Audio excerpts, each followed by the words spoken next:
नमस्कार, एक बार फिर से आप सभी का स्वागत है न्यूज इंडिया पर। मैं हूं आपके साथ नीतू गुप्ता। शुरुआत करेंगे साउथ साइड की खबरों की। बीआरएस का दूसरे राज्यों में विस्तार करने के उद्देश्य से तेलंगाना के मुख्यमंत्री के चंद्रशेखर एक विशाल काफिले के साथ महाराष्ट्र के दौरे पर रवाना हुए। राज्य के मंत्रियों, सांसदों, एमएलसी विधायकों और बाकी पार्टी नेताओं के साथ सीएम केसीआर लगभग 600 गाड़ियों के विशाल काफिले में सड़क मार्ग से होते हुए सोलापुर के लिए रवाना हुए। मुख्यमंत्री कार्यालय के मुताबिक काफिला करीब 6 किलोमीटर लंबा है। काफिले में मुख्यमंत्री को आगे की सीट पर बैठे हुए लोगों की ओर हाथ हिलाते देखा गया। रास्ते में बड़ी संख्या में बीआरएस कार्यकर्ता और समर्थकों ने बस पर पुष्प वर्षा कर केसीआर का स्वागत किया। बता दें, 2 दिवसीय यात्रा के दौरान केसीआर सोलापुर में पार्टी कार्यक्रमों में हिस्सा लेंगे।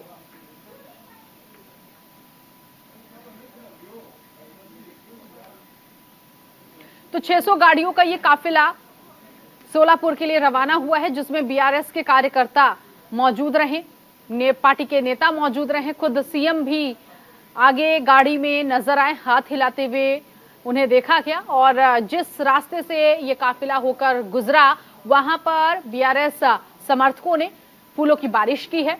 तो महाराष्ट्र दौरे पर तेलंगाना के सीएम निकले हैं, बेहद महत्वपूर्ण दौरा।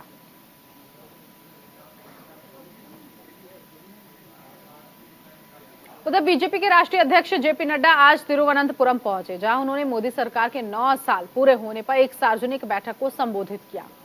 आपको बता दें, महाजन संपर्क अभियान के तहत बीजेपी के तमाम बड़े नेता देश भर में कार्यक्रम कर रहे हैं।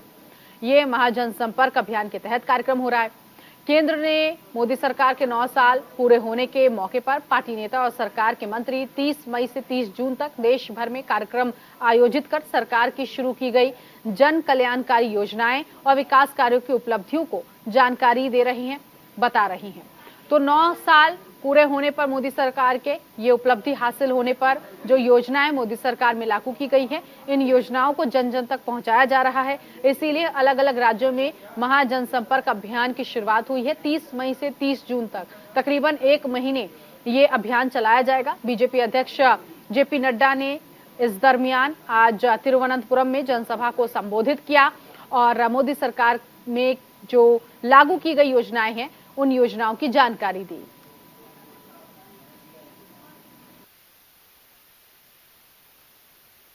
तो मैं तिरुवनंतपुरम की और केरल की पवित्र भूमि के धरती पुत्र को ये निवेदन करूंगा कि समय आ गया है जब हम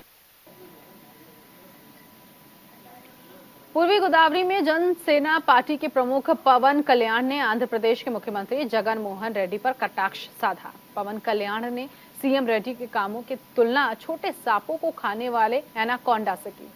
उन्होंने कहा, एनाकोंडा सांप आमतौर पर छोटे सांपों को मारकर खा जाता है। लोगों ने जगन मोहन रेड्डी पर भरोसा किया, लेकिन बाद में उन्होंने भी सांप जैसा व्यवहार किया। उन्होंने अपने चाचा विवेकानंद रेड्डी को मार दिया। बता दें, पवन कल्याण ने पूर्वी गोदावरी में वाराही यात्रा का आयोजन किया था।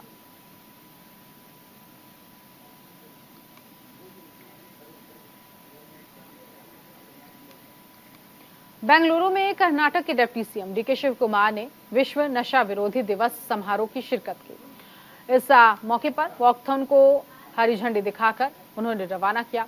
भारी संख्या में लोग मौजूद रहे। बता दें, विश्व नशा विरोधी दिवस नशीली दवाओं के दुरुपयोग और अवैध तस्करी के खिलाफ मनाया जाता है, जिसे हर साल 26 जून को आयोजित किया जाता है। इस बार भी बड़ी संख्या में इसका आयोजन जो है लोगों ने किया है। जगह जगह लोगों ने नशा मुक्ति अभियान चलाकर लोगों को जागरूक किया। नशीली दवाओं के इस्तेमाल पर कहा कि इन दवाओं से बचे। इसके साथ ही साथ जो बड़े पैमाने पर तस्करी हो रही है, उस तस्करी को भी रोकने के लिए इस तरह के आयोजन किए जाते रहे हैं और 26 जून को ये आयोजन होता है। ऐसे में आज भी ये आयोजन किया गया। विश्व नशा विरोधी दिवस समारोह आज मनाया गया है, जिसमें बढ़ चढ़कर लोगों ने शिरकत की। कर्नाटक में भी इसका आयोजन हुआ। डिप्टी सीएम शिव कुमार इस आयोजन में शामिल हुए। उन्होंने वॉकथॉन को हरी झंडी दिखाकर रवाना किया और उनके साथ काफी संख्या में लोग मौजूद रहे, जिन्होंने लोगों को जागरूक करने की कोशिश की इस अभियान के जरिए कि वो नशे से दूर रहें और दूसरों को भी, जो नशा कर रहे हैं, उनको भी नशा मुक्ति केंद्र जाने के लिए भी जागरूक किया गया, नशा छोड़ने के लिए भी कहा गया। अब बात करते हैं तमिलनाडु की, जहां Tamil Nadu police coastal security group ने रविवार को चेन्नई के मरीना बीच में राज्य को नशा मुक्त बनाने के एक लक्ष्य के साथ नशा विरोधी जागरूकता कार्यक्रम चलाया, जिसमें 800 से ज्यादा लोगों ने हिस्सा लिया। पुलिस कोस्टल सिक्योरिटी ग्रुप के डीआईजी ने बताया, चेन्नई के कई हिस्सों के स्कूली छात्रों ने इस नशा विरोधी जागरूकता कार्यक्रम में हिस्सा लिया है और आम जनता के लिए सांस्कृतिक गतिविधियों जैसे नृत्य और माइम एक्ट प्रस्तुत किए। इसके साथ ही तमिलनाडु के सिने कलाकार और कुछ हास्य कलाकारों ने भी कार्यक्रम में शामिल होकर लोगों को जागरूक किया। पुलिस अधिकारी ने कहा कि इस जागरूकता कार्यक्रम में न सिर्फ नशीली दवाओं के खिलाफ लोगों को जागरूक किया जा रहा है, जबकि सुरक्षा समूह द्वारा हाल ही में दवाओं की जब्ती और एम्बर ग्रीस को लेकर भी लोगों को चेताया गया है।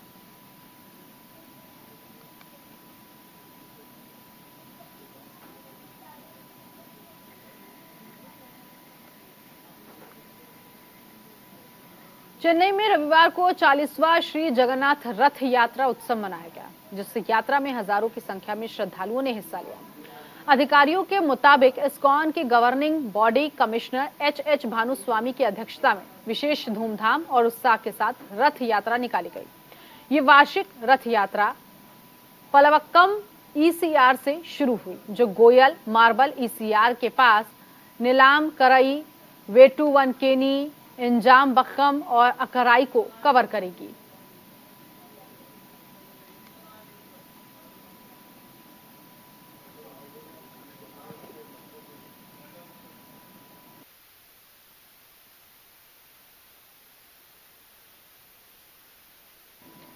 तो रथ यात्रा निकाली गई। इस्कॉन ने 40वां श्री जगन्नाथ रथ यात्रा मनाया, जिसमें जगन्नाथ के भक्त नजर आए। ये देख सकते हैं आप, बेहद प्रसिद्ध चेन्नई में जगन्नाथ यात्रा और बहुत धूमधाम के साथ ये यात्रा निकाली जा रही है। अलग अलग रास्तों से ये यात्रा गुजर रही है और जिन रास्तों से ये यात्रा जा रही है, ये रथ यात्रा हो रही है, वहां देखने के लिए लोगों का हुजूम जमा हो जाता है।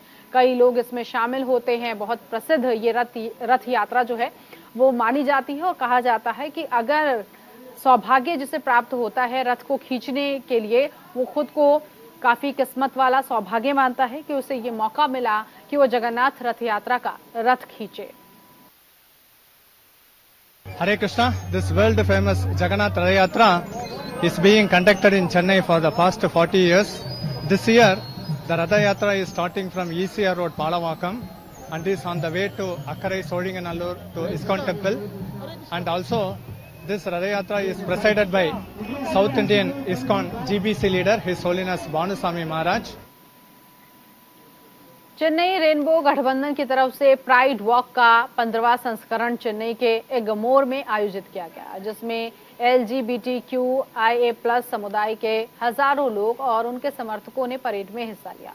रंग बिरंगे परिधानों और झंडों में लोगों ने एगमोर राजा रथिनम स्टेडियम में रमाडा होटल तक गर्व से परेड की। इस परेड में लोगों ने LGBTQIA+ के लिए बुनियादी अधिकार और समाज से समुदाय के लिए समर्थन की मांग की। इसके साथ ही कई प्रतिभागियों ने बताया कि वो समलैंगिक विवाह पर सुप्रीम कोर्ट के फैसले का इंतजार कर रहे हैं और केंद्र सरकार ने भी जरूरी कदम उठाने की मांग की है। इससे पहले 11 जून को LGBTQIA+ समुदाय ने वडोदरा में रंग बिरंगे परिधान पहनकर और बॉलीवुड डांस नंबरों की धुनों पर डांस करके समाज गौरव माह मनाया था।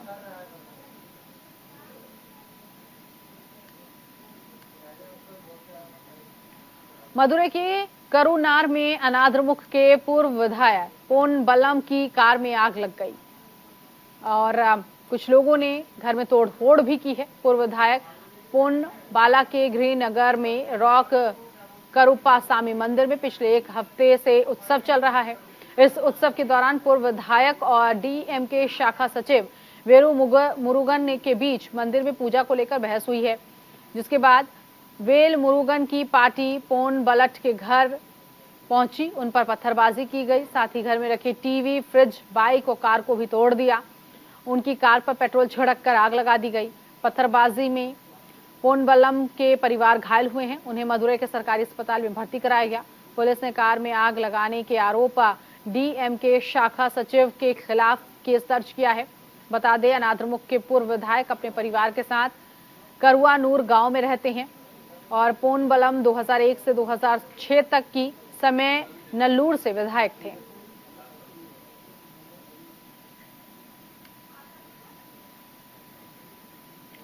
खबर केरल के तिरुवनंतपुरम से है, जहां पुलिस को बड़ी सफलता हाथ लगी है। दरअसल पुलिस ने एक महिला पर शारीरिक हमला करने और उसके साथ बलात्कार करने के आरोप में एक व्यक्ति को गिरफ्तार किया है। पुलिस के मुताबिक रेप पीड़िता शनिवार की रात एक रेस्टोरेंट में थी। तभी आरोपी किरण ने पीड़िता को बाइक पर अगवा कर लिया और उसके बाद पीड़िता के साथ दुष्कर्म की घटना को अंजाम दिया।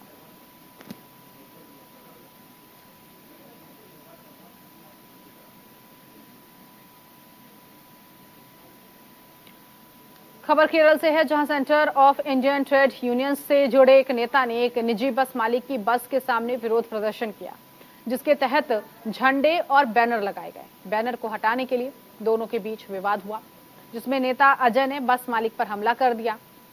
फिलहाल पुलिस ने अजय को बस के मालिक राजमोहन पर हमला करने के आरोप में गिरफ्तार कर लिया है। ये कुछ तस्वीरें सामने आई हैं, जिसमें देखा जा सकता है अजय मोहन की पिटाई करता हुआ नजर आ रहा है।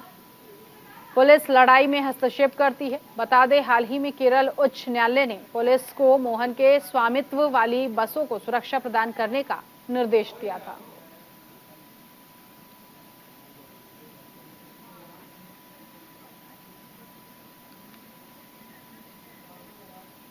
हैदराबाद में एक व्यक्ति की हत्या की साजिश को नाकाम करने के बाद फलकनुमा पुलिस ने 4 लोगों को गिरफ्तार किया। साथ ही पुलिस ने खंजर, एक बाइक और सेल फोन भी बरामद किया है। साउथ जोन के डीसीपी पी साई चैतन्य ने बताया कि गिरफ्तार व्यक्ति मीर अशफाक अली उर्फ आमिर खान ने अपने साथियों के साथ मिलकर नाजिम उर्फ ईशान को मारने की योजना बनाई थी। दरअसल ईशान लगातार आमिर को बदनाम कर रहा था, क्योंकि आमिर ने पारिवारिक मामलों को लेकर उसे पीटा था। आमिर को शक था कि ईशान उन पर काला जादू कर रहा था, जिसके बाद आमिर ने ईशान की हत्या की योजना बनाई थी।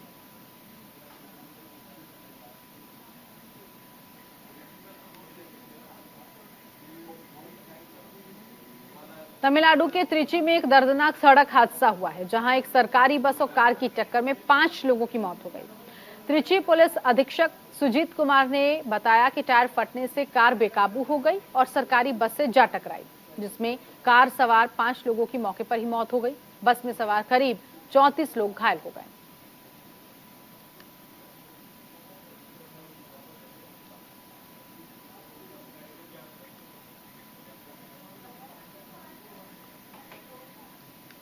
खबर तेलंगाना से है, जहां एआईएमआईएम प्रमुख असदुद्दीन ओवैसी ने निजामाबाद जेल पहुंचकर एआईएमआईएम बोधन के 2 काउंसलर से मुलाकात की। इस दौरान असदुद्दीन ओवैसी ने जमकर विपक्ष पर निशाना साधा। ओवैसी ने कहा, यह मामला झूठा है, इन बच्चों पर जुल्म हो रहा है, इसका खामियाजा मौजूदा सरकार को चुनाव में झेलना पड़ेगा। राज्य में होने वाले अगले विधानसभा चुनाव में हम चुनाव लड़ेंगे। कितनी सीटों पर चुनाव लड़ा जाएगा, इस बारे में चुनाव के समय बताएंगे।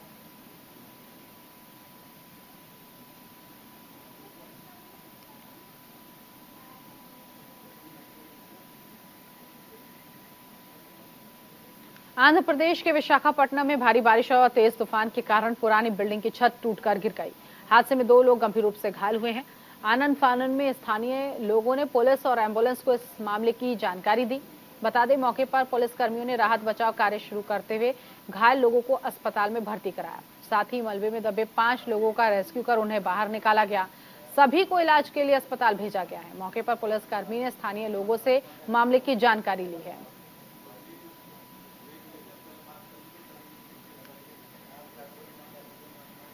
तो ये हादसे की तस्वीर सामने आई है। बारिश के बाद किस तरह से ये हादसा हुआ, जो लोग मलबे में फंसे उनको भी बाहर निकाला गया है और सभी का रेस्क्यू कर सभी को अस्पताल पहुंचाया गया है।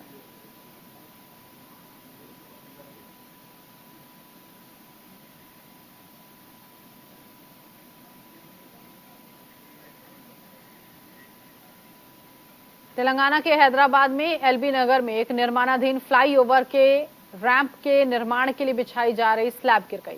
हादसे में 7 प्रवासी मजदूर और एक इंजीनियर घायल हुए हैं। इसके साथ ही आनंद फानन में पुलिस को इस पूरे मामले की जानकारी दी गई। पुलिस विभाग के अधिकारी मौके पर पहुंचकर उन्होंने स्थिति को देखा। जब रैंप के निर्माण के लिए फ्लाईओवर के 2 खंभों के बीच कंक्रीट डाली जा रही थी, उसी दौरान ये हादसा हुआ।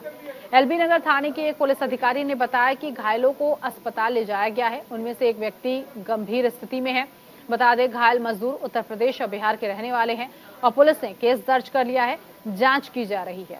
तो बारिश के बाद देखिए किस तरह से फ्लाईओवर का ये रैंप, निर्माणाधीन ये फ्लाईओवर था, जिसका रैंप का स्लैब गिर गया और स्लैब गिरने से ये हादसा हुआ है। जो मजदूर काम करने में लगे हुए थे वो चोटिल हुए हैं, उन्हें अस्पताल पहुंचाया गया, जिनमें से एक की हालत गंभीर बनी हुई है। फिलहाल पुलिस मौके पर पहुंची, उसने मुआयना किया और जांच पड़ताल करने के बाद केस दर्ज कर आगे की कार्रवाई शुरू कर दी है। तेलंगाना के हैदराबाद में एक व्यक्ति की बेरहमी से हत्या कर दी गई। जानकारी के मुताबिक 30 साल के यूसुफ नाम के व्यक्ति की अज्ञात लोगों ने हत्या की। सूचना मिलते ही मौके पर पहुंची पुलिस ने शव को कब्जे में लेकर पोस्टमार्टम के लिए भेजा है। पुलिस ने अज्ञात लोगों के खिलाफ केस दर्ज कर आगे की कार्रवाई शुरू कर दी है।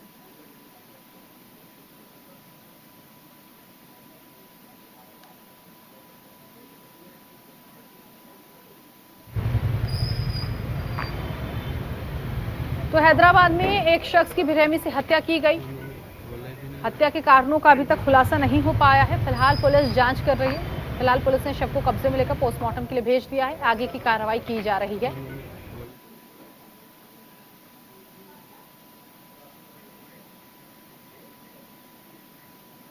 उधर तेलंगाना के हैदराबाद से एक चौंकाने वाली घटना सामने आई। दरअसल एक अज्ञात गिरोह ने 2 ट्रांसजेंडरों की बेरहमी से हत्या कर दी। स्थानीय लोगों ने शवों को देखकर पुलिस को तुरंत सूचना दी।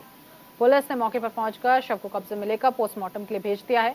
मृतक रियाज उर्फ सोफिया और यूसुफ उर्फ डॉली दोनों तप्पा चबूतरा के झिर्रार के निवासी थे, जो रात करीब स्कूटर से जा रहे थे।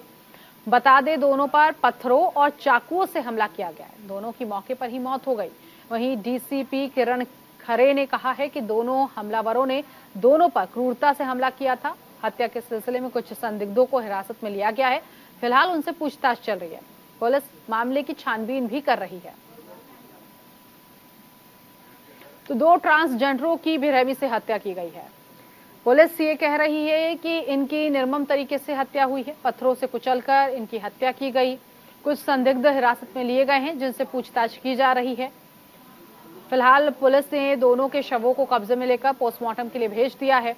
आगे की कार्रवाई चल रही है। लेकिन जिस तरह से इस हत्या को अंजाम दिया गया, उसके बाद इलाके में हड़कंप मच गया। बताया जा रहा है ये दोनों ट्रांसजेंडर स्कूटर से कहीं जा रहे थे, तभी हमलावरों ने इन पर हमला किया। पत्थरों से इन्हें कुचला है, चाकुओं से इन पर वार किया है।